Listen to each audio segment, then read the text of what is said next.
What's up, y'all? It's your boy KevOnStage. In traffic with KevOnStage. Look, I got a car mount, suction cup. This bad boy cost me $30, kids. $30. Put this on my windshield. Look at that. Now I don't have to worry about this thing falling a million times. I promise you I was not going to do no more in traffic with KevOnStage until I got this situation rectified. Now I look at my rearview mirror and I look at y'all. This is like right beneath my rearview mirror. So you're going to see how many times I don't check my rearview mirror. See, I drive safely. You still can't see my hands because I don't do it. Actually, you couldn't see my hands if I drive on 10 too. But like I said before, I drive beneath. I have decided to be happy today. I just realized, I got a new job, a new position. There's a certain level of newness that comes with new stuff. And not a good idea to get my day started. I read a lot about Tamir Rice and Eric Garner, and I saw the video where the cop shot Tamir Rice. I hadn't seen that before, and kind of made me sad. Not kind of, made me really sad. Police, speak of the devil. I don't know if you guys seen it, but if you can handle any more torment, it's about a 7.5 minute video, and I was getting my kids ready for school, so I didn't have time. I didn't have the time to watch it. I didn't have time to watch the whole amount. I just saw like 3 minutes before I could leave, and the article that I was reading said this at this moment, you know, this is when he gets shot. And essentially, if you haven't seen it, he's playing in like a veranda, and you can, from the video I saw, you couldn't see that he had a gun or not, and the video's very choppy. But I don't think anybody argues that he didn't have a gun. But there was no other people in the video. I thought, like, from what I had read and heard, I assumed it was like him and a lot of kids and him like pointing the gun at people, but it was him by himself. And essentially the cop car pulls up, the guy jumps out, the cop in the passenger seat, and you just see Tamir fall. There's no sound. So I read that. Then I read about Jay-Z doesn't do enough because he was the only one that didn't wear the I Can't Breathe shirts when the Nets got them. Then I read an article saying that Jay-Z is the one that orchestrated and purposely didn't wear it because he didn't want it to be about him. People were saying Jay-Z doesn't do enough, and the guy was writing articles saying, okay, if you say Jay-Z doesn't do enough, what do you do? And then I was reading about Eric Garner and just all the pictures, and I just was like, man, I am deciding to be happy instead of deciding to be forlorn, because pretty much every day there's an atrocity that happens, or there's something that happens in your life. So atrocity happens in America, something to get riled up over. There's work, good stress, bad stress of work. There's the frustration of your daily life, whether it's getting your kids ready for school and your kids are laying in the bed trying to play on the computer and they don't have their socks and shoes on and jacket, and you're like, what the heck are you doing? We do this every day. Get dressed. Or there's money problems. Whatever the case is, you can have pretty much a right to be sad, frustrated, upset, depressed, angry every day. Rightfully so. I'm sure in all of our lives we could rightfully have a reason to be upset. And the issue is, it's just like, what are you gonna do? Are you going to be upset? Or are you going to be happy? And at the same point, you can find a reason to be happy. People ask me how am I doing? I often say I'm ecstatic because it's another day I'm above ground. And when you start with that little simple perspective, it's a lot easier to get it going, man. Get it cracking. Be happy. You know, focus on the good, focus on the positive. You know, be happy. Be happy. Choose to be happy. I saw an Instagram post. In the morning, people be saved on Instagram. In the morning, people be saved, people be positive. By nighttime, they're clicking on booty pics and posting sink pics. But in the morning, people are positive, posting Bible scriptures, posting great quotes. Everybody's saved in the morning on that old Instagram. Everybody saved in the morning. But I saw a post that said, today I choose to be happy. And I was like, yeah, cuz I choose to be happy too. Because I could go into today just angry at America and the justice system, and angry at this, frustrated about that, stressed about this, that, whatever. Or I could go into this day and say, man, I thank God for the waking of another day. No matter what happens, I'm going to look on the bright side of things. There's the glass is half full, the glass is half empty. I thank God for the glass and the water. However much it is, I thank God. And that's how I'm choosing to be. However much it is, half full, half empty, I'm not even seeing it like that. I thank God for clean water. I thank God for the glass. I thank God for the glass blower, the skill that he used to make the glass. I thank God for the water that quenches our thirst. I thank God for the water. I thank God for my hand, that I may grip the glass, that I may grip the bottle to drink. God, I thank you that my brain synapses fire in the right way, so that my brain may tell my hand, grab the bottle of water. My brain may tell my mouth, open up and receive. My brain may tell my tongue, lick out to receive. My brain may tell my esophagus, take this liquid into the digestive system.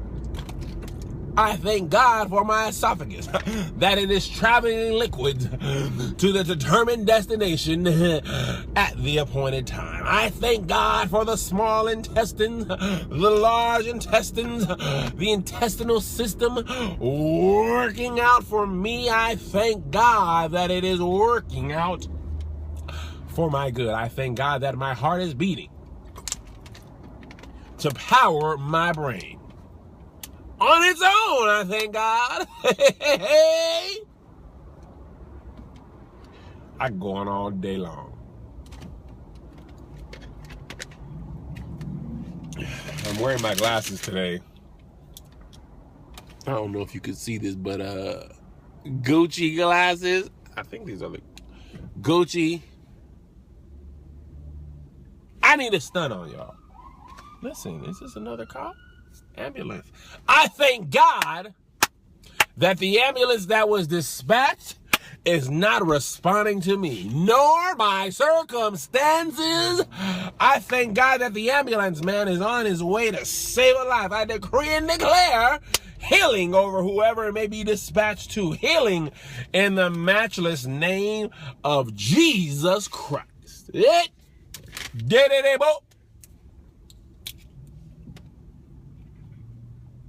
I got another bottle of water.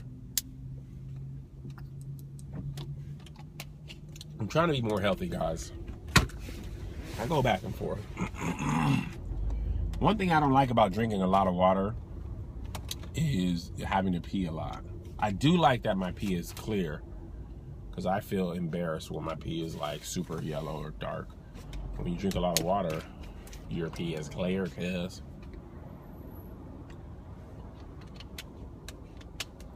So, I'm happy about that. But then in the morning when I'm trying to sleep good, I gotta pee. And I'm not happy about that. I'm not happy about that. pretty ecstatic about this, man. Suction cup is working out. I can look in the camera while I'm at red lights or completely stuck in traffic, but for the most part I'm gonna be here. Rear view mirror, camera. Focus on the road, Kev. There'll be no in traffic with Kev on stage if you crash. You feel me? I have this air freshener that I had to take down because I didn't want it like swinging around. This thing ain't had no freshen in a long time. Well, if you sniff it, it does. So pretty much the moment the car guy gives this to you, the first day it works, and after that it's just decoration. It ain't doing no good. It's that decoration. Ain't nothing but a little decoration. Question of the day. What's your favorite hotel chain? There's a Marriott right here. And for the most part, I really like the Marriott. I really like the Marriott, Courtyard, Residence Inn.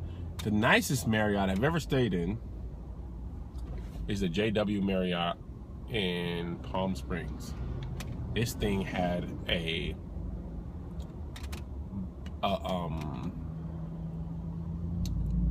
those boats in Venice, gondola, I think they're called. Gondola.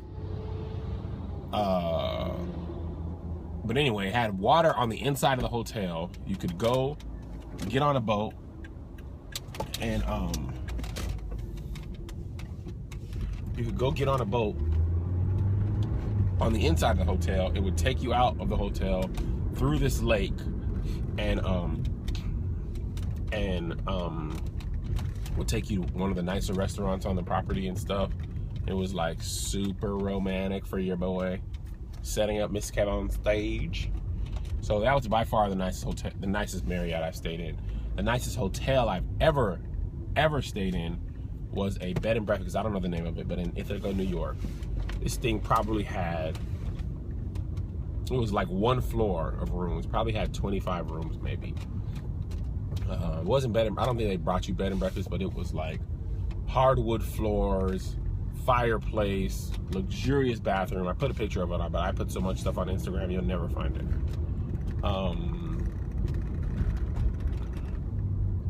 But it was nice.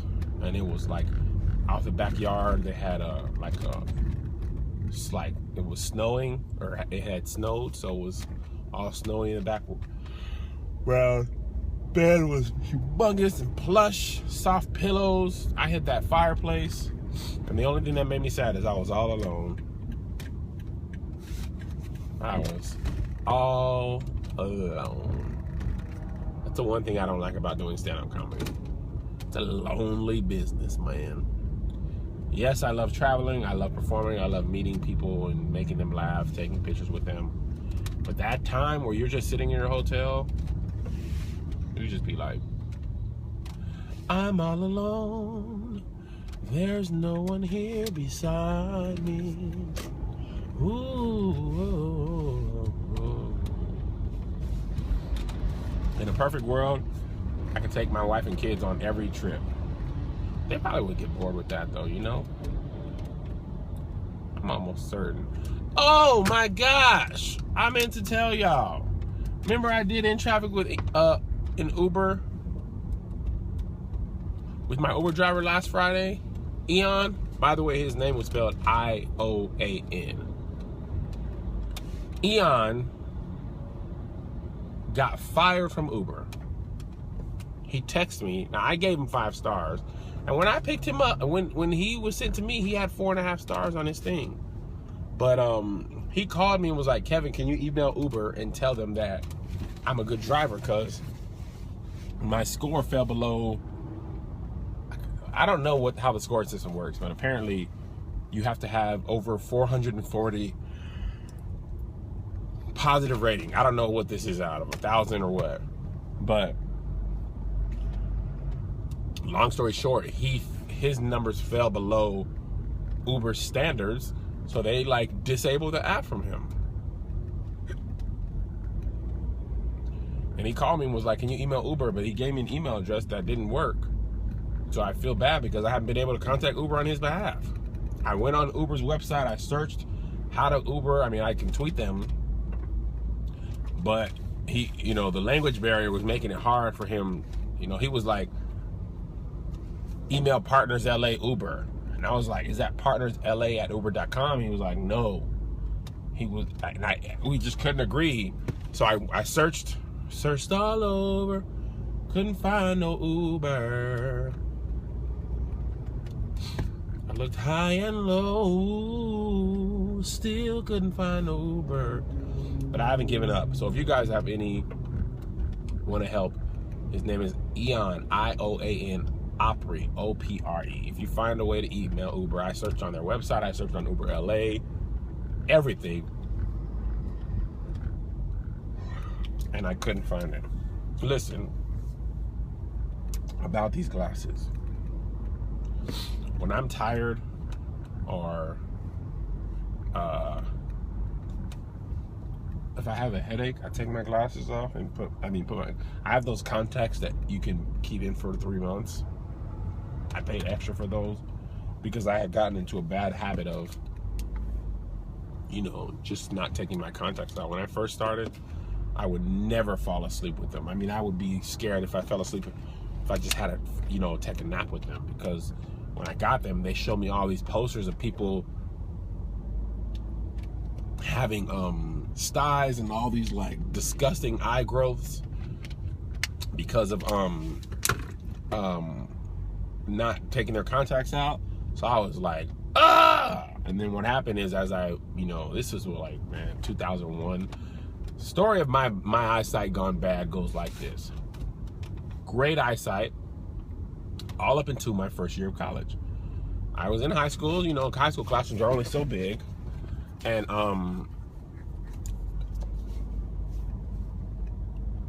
got to college. My very first college class at the University of Washington was Psychology 101. My counselor told me, I don't know if you should take that. And I was like, why? She was like, it's pretty hard. I'm like, okay, no, I'm a smart kid. She was like, yeah, and you know, I had some students take it, and you know, if you don't go to the final, you could fail. And in my mind, I didn't say this to her, but I thought, like, I would imagine most college courses, if you don't take the final, you have a high probability of failing. So, A, duh, and B, who do you think I am? Like, why would I not go take the final? So I took it. It wasn't a hard class. I mean, it was hard, but it wasn't like, if you didn't apply yourself, you couldn't learn. So anyway, first day of college, one of the biggest lecture halls at the University of Washington, like, I don't know, 750 seater. It was pretty big. It was maybe 1,000, 750, I think, though. And so that was like a big, like, culture shock. Very first class you take is in a humongous lecture hall. I mean, I was just like, whoa. But when I sat down, I sat in the back, and the teacher or the professor had you know, this like humongous screen, and he was writing on it or whatever, like a really big overhead screen, but not overhead. When's the last time you seen an overhead, by the way? It was a big part of my life in school. I haven't seen a projector like where you had to write on the, you know, clear pieces of paper and it would flash on. I haven't seen one of those in a while. But anyway, he was writing on it, and I'm in the back like, I can't read that. Like, it was just like blurry. I'm squinting and stuff. So within a couple of weeks, I ended up getting glasses. And at that time, prescription was really, really light. Like 0.25, something like that. I mean, it's so light, like when I would go play basketball, you know, I could take my glasses off and play and see. Like, I would just only need it in class to read. And then the prescription got thicker. So I was like, you know, I was like playing basketball with glasses on, and people were like, I don't know if that's safe. And I was like, you right, family. You probably right. And like when people knock my glasses off, I'd be embarrassed. So I got contacts. when I tell you, trying to put contacts in for the first time, like they show you at the eye doctor place, and it's like not hard, not easy, I mean, but you have somebody saying, okay, do this, do that. But when you are by yourself, man, it used to take me 30-35 minutes to get my contacts in, and my eyes would come out red. I mean, if you think about it, your eyes protect themselves, so it's very hard to retrain your eye to allow you to poke yourself in it. Like, try it right now. Or you probably don't wear glasses. If you don't wear glasses or stuff, open your eye and try and touch the thing. Your eye gonna close up 1,000 times. So, but anyway, down through the years, my vision has gotten worse and worse and worse to where, like, if I don't have contacts in or glasses, I am blind. Like right now, this camera is this far from me. See? I don't know if you guys have depth perception because of this. And I was blurry to myself. Like, I can't read. There's a sign right here that's clear as day with my glasses on, and without it, I can see 2 signs. It's bad.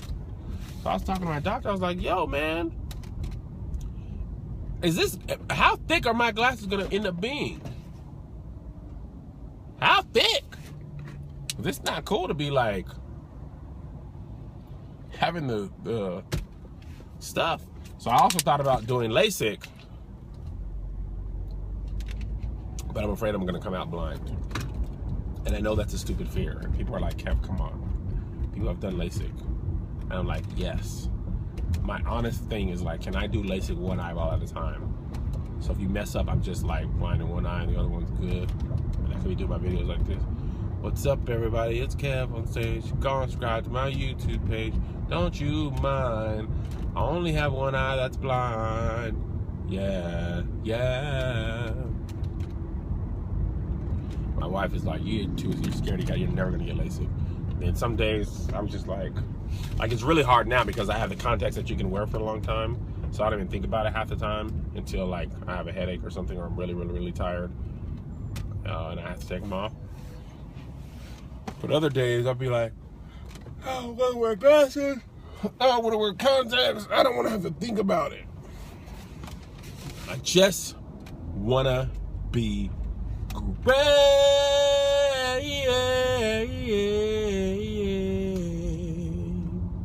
I just want to be great. Have great eyesight.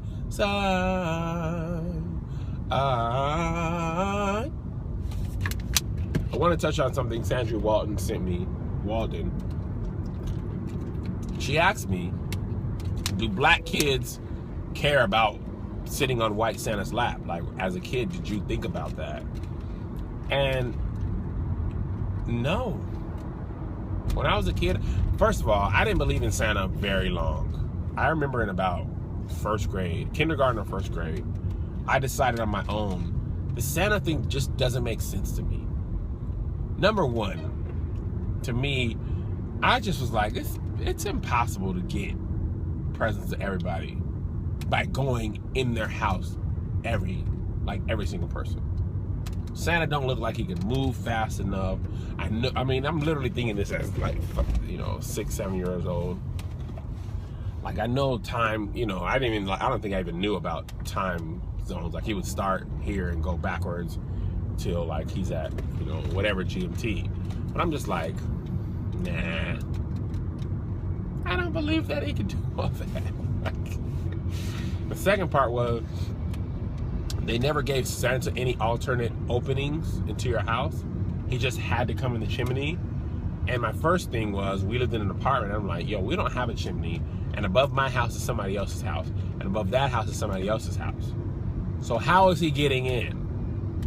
You mean to tell me Santa's walking in the front? Like, they never said, if you don't have a chimney, kid, Santa's gonna walk on the front door. So I'm like, I don't have a chimney. So I don't believe Santa's coming. And I don't believe Santa's real. My parents never told me he was real or fake. They never say from Santa. All the presents say from mom and dad, which is what I do. Finna get nobody credit for my hard-earned gift. But when I did believe in Santa when I was a kid, It didn't matter that he was white. I don't think my kids care one way or the other. I don't think they expect Santa to be white, black, Mexican, Indian, Peruvian, Persian, Australian. They just care about the gifts. You establish him as a white man with a white beard, cool. As long as he's coming up off those gifts. I don't know if I wonder if a white kid would care if Santa was established as black. I don't know that it matters. If that's who you always are taught it is. Just like white Jesus. I didn't even question the picture. Even though the picture didn't coincide with what I read in the Bible, I was like, this is what Jesus looks like on all the church fans, so he probably looked like this. When they make movies, they always look like this. But if Jesus was living in the Middle East, he probably doesn't look like what he looks like in the stuff. But ain't nobody doing research. Exodus, Gods, and Kings, they have white men as Jewish people and Egyptians. We all know they're North African. They're black. At least African. Not black, not African American. And Ridley Scott was like, nope, I can't get the money for that to be Denzel Washington and Jeffrey Wright. So I'm gonna go with Batman and the other dude. I feel really bad because I kind of want to see Exodus, Gods, and Kings. Here's the problem. That was the pastor from my phone rang, and I forgot to put my I usually put my phone on airplane mode when I do these videos, but I forgot because I was so excited about having the thing not be messed up. But that was the pastor from the Nay the Hell Out video, and he had reached out to me like, hey man, I want to talk, you know, you want to give me some context. So there was another video that he posted. I'm gonna make a full video about this tomorrow because I don't want to spread misinformation. I don't mind joking, but I like to at least have the right information. So now In Traffic with KevOnStage is over because I'm at work. So I'll see you guys tomorrow.